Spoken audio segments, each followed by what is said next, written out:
the more people learn about themselves, I think that's the direction we need to aim in rather than fitting in or going backward. You're not here for the same old, same old. You're not here for just tips.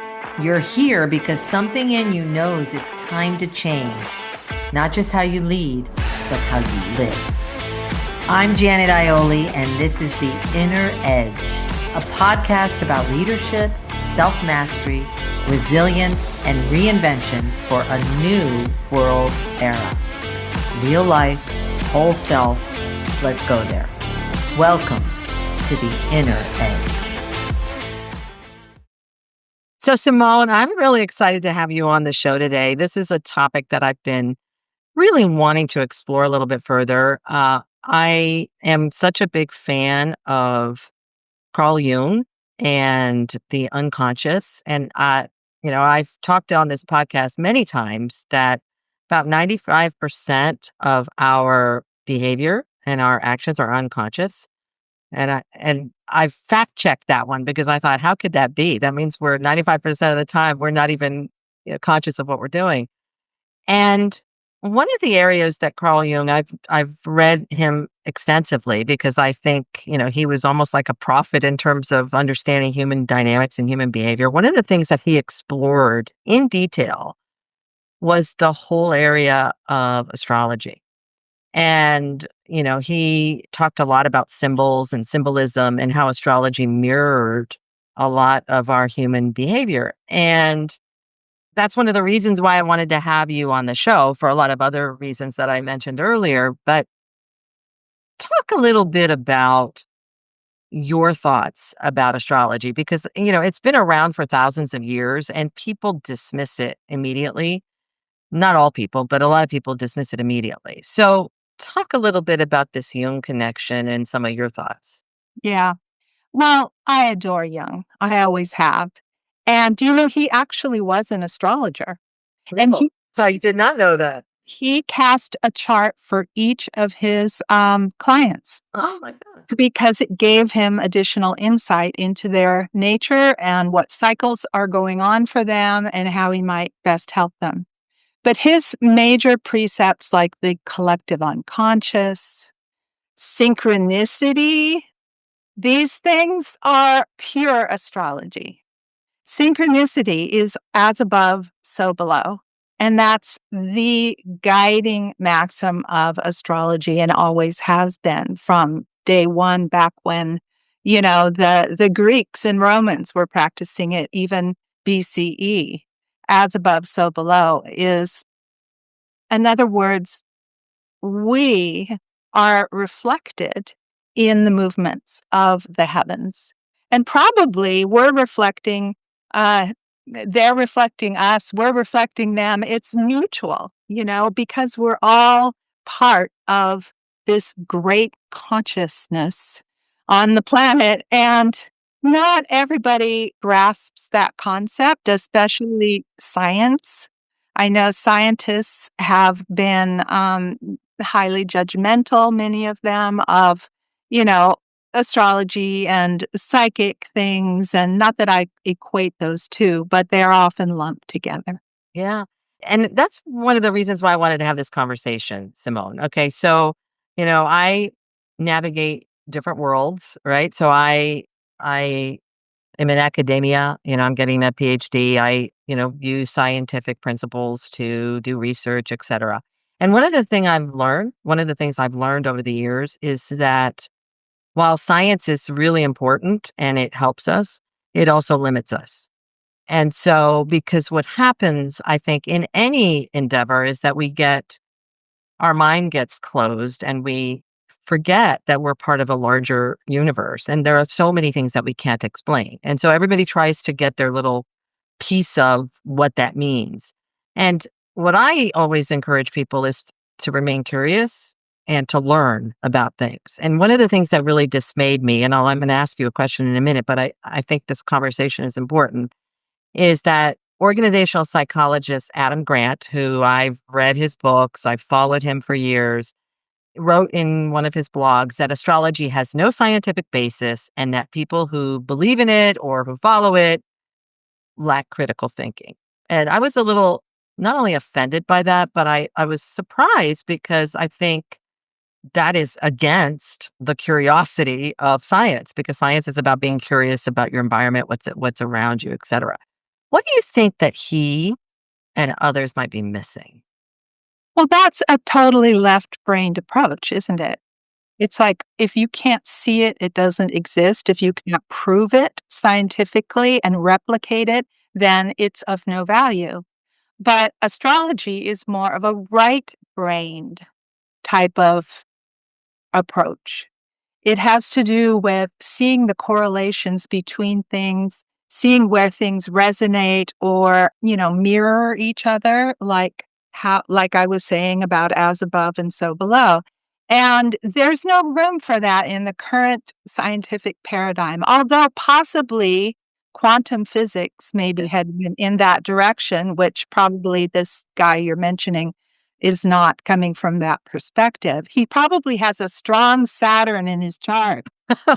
We should check it out. Hey, Adam Grant, well, we are offering you a reading with Simone here to check out your chart and see what you are not understanding or missing here. So, But that's the whole value of astrology is it's like a snapshot of the moment that you were born, that you took your first breath. And we can actually look at the chart for that of where all the planets were in the heavens. And if we have a time of birth that's within 5 or 10 minutes of accuracy, then we have your ascendant, also known as the rising sign, which is extremely important, possibly as important. The ancients certainly thought so as the sun sign. Now, sun signs have become really popular since what? Linda Goodman in the 1970s because it was easy. Everybody knows their sun sign right, based. you read the paper and you see, oh, okay, so everybody that was born in this between this amount of time is going to have the same thing happen. Right, but for a long time, people didn't realize they were more than just their sun sign. But now, especially with, the advent of the internet and social media, I mean, there's a whole younger generation of people now that are becoming quite savvy to astrology. They've got these apps on their phones. She meets a guy she's interested in, she gets his birth data and boom, boom, and, to see how their planets connect. Okay, you're And gonna laugh. I've gotta tell you this story, and those of you who are listening, you know me well, so you probably don't know this about me, but when I met my husband and was going out on a date with him, I actually had his chart drawn up online, just online, and I brought it with me to one of our dates, and I said, "Hey, let's talk about this," and he continued to date me after that. Um, which, if you look at it astrologically, it makes sense. But it wasn't because I'm a fanatic or I'm crazy or because, I have this woo-woo thing. It's because I think what you said, Simone, is so important. Astrology to me is like a snapshot of the universe's energy at the moment you're born. Because if in fact we are all energy, we are encompassing whatever energy is going on or is happening in that moment. And so that energy has an impact on how we show up. So can you talk more about that? Because I think that's a really important piece that people don't understand. exactly. And astrology presupposes the fact that we have lived before. So reincarnation is a very real thing in astrology, and that we choose to reincarnate at a specific time. Somehow our souls detect when the planets are in the best Oh, I alignment. didn't know that. Yeah. Yeah. Yeah.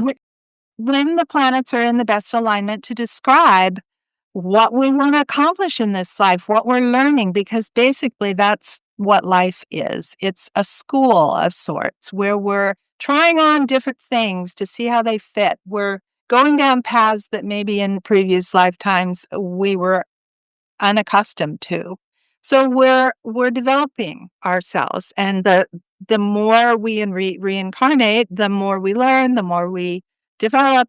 So that's one of the great values of astrology is we can see not who you were in a past life, per se, but we can see what you've already accomplished and where you might get stuck in this life if you stay in that place. That's a point called the South Node, especially, that shows what we've already done. And its opposite point, the North Node, is what we're trying to learn, what's new to us, what might be a struggle for us, but is necessary. Wow. See, that's interesting to me because I didn't really understand that until you just described it.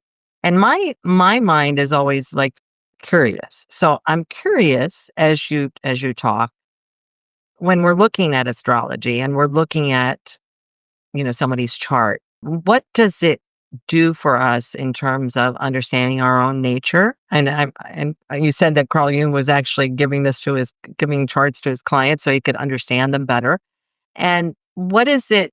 How does it help us understand ourselves better? I'm not sure that he shared that information with us. He just used it for himself, right? I Yeah. think it was mainly for him to understand them. Maybe he did if they were, if they asked him or they were Open, right. interested. But, well, we can choose to go down one path rather than another path. I was thinking today of a young woman that I met recently who had come, the daughter of one of my clients, who had sent her for a reading when she was about to graduate high school. And she had like two different career paths that she was contemplating. And she was really torn between the two. And her main question was, which one should I pick based on my chart? So, it became evident as we looked at all the different placements and things she had already learned and what she was wanting to learn as a soul. This particular, it was in the medical field. Path seemed really the better choice. So then I ran into her, I don't know, 5 or 7 years later, and she thanked me so profoundly. She was so happy. She had gone down that path and she was working in that field, and it was I'm getting chills talking about this, and it was just the best choice, and she was so grateful that astrology and, my understanding of it had helped her to choose that. Yeah, so let's break this down because I think people are confused a little bit about what astrology really is and does. Most people think of it, it's like some woo-woo fortune telling. So talk to me, let's do basic astrology 101 in a really quick tutorial. So talk to me a little bit about what exactly a birth chart is and what it can tell people. Well, there's different forms of astrology. There's the natal astrology, which is the map of the heavens on the day you were born and the interpretation of that. And from that, you can understand more about who you are, why you came here, what career paths might be best for you, what kind of partners might be best for you. That's natal So astrology. let's stay there for a minute before we go on to the other one. So natal astrology, what does it do exactly? So the lay person. I mean, I know a lot more about astrology than a lot of the people listening. So if you could, and you definitely know like a lot about astrology, but most people don't. And so they won't understand exactly how that can help. So can you, like in 101, tell me like I'm a third grader, what exactly Well, happens? there's different parts of the chart that relate to different aspects of living. The chart's divided into 12 houses. So, for instance, the first house has to do with your personal self, your physical body. To understand if there's a particular planet in that house, what it means, whether maybe you might have difficulties potentially with your physical self and what you might do about that. Although I'm not a medical astrologer, so I don't give out that type of information. But the second house then is your financial area of your life. And depending on what planets are there and the ruler of that house, we can see either how you might deal with your money or how you might best make money. So each of the 12 houses is a different area of life. So And that's a chart. And so how is that plotted? So you have a chart and so my chart is different than your chart. How do I know which planets are in my house? Like how does that come about? well, I That's the purpose of the reading, is I tell you. Right. You tell me, but how do you know? Like, how do you create a chart? Oh, my software does it on the computer. So, and it's plotting, but I guess, Simone, what I'm asking is, what is it doing? It's plotting the time and place of your birth and Yeah, chart in the, I guess, the universe in terms of the planets and where they are located at that time, and then it they were located at the moment you were born. yeah, and then in that there are like grid lines of okay, where this was is your finances. Is that pretty much am I Yeah, conveying that? Okay, so that's why it's unique for everybody. yeah. Right. Now, what about people who were born the same time I was or the same exact time? Would they be the same? Same exact day, time, and place, Yeah. because the place matters too. Yeah. That's true. Well, I don't know. Do you know anybody? No, I don't. But I'm sure that's what people ask. Like, well, okay, so do I have a doppelganger twin soul somewhere that is exactly like me? I mean, would Well, I don't know, possibly. But then you got to factor in genetics yeah. and also the type of, home upbringing that you had. Maybe you were extremely poor and the other person who was born at the same time, place, etc. as you grew up in a very rich household. You're going to have different life experiences, but it's still the same template. Yeah. So it's the same energies, Billy, that Yeah. that you're getting from the planet. Yeah, no, that makes sense to me. I'm just asking because I know people will ask that. And so if we set aside judgments about, whether this makes sense or not, or whether we can grasp it. So if I understand the energies that were in place at my birth and that I carry within my physical body, how does that help me? Well, how does it help you? Self-understanding is the whole reason why we're here. I mean, once you understand yourself, you can make better decisions. You can attract perhaps different people into your life. You can make an effort to go in a certain direction that you might not have otherwise. Yeah. Yeah. No, and it's interesting because as you talk, Simone, I'm thinking about what you said at the very beginning that so many people are turning towards astrology to understand themselves. Why do you think there is a need for people to understand themselves now more than ever? That's a good question. Well, I think consciousness is growing on this planet. I really do think that it is, despite all you know, evidence to the contrary, because some people, a certain area of life, people are going seem to be going backward. But overall, I think that we're going forward. Our consciousness is raising.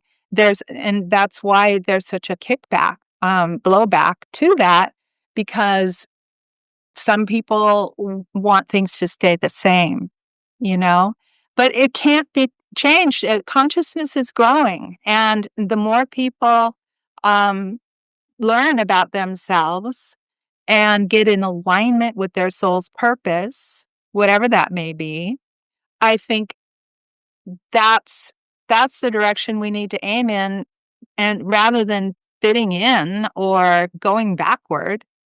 Yeah.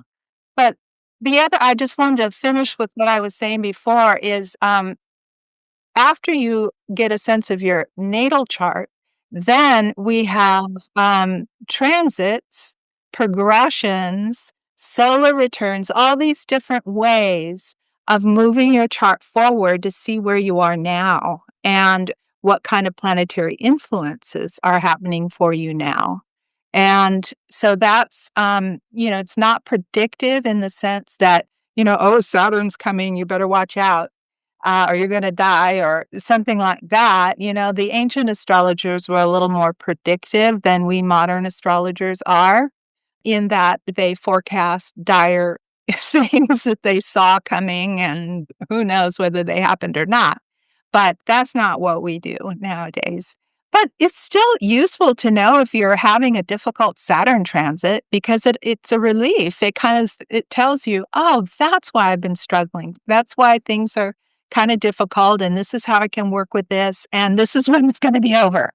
Right. Right. No, so and it's funny you say that because I'm picturing this as a as a metaphor in some ways, is that you've got the snapshot of the universe's energy. I mean, what you're really saying is consciousness as an energy is all around us.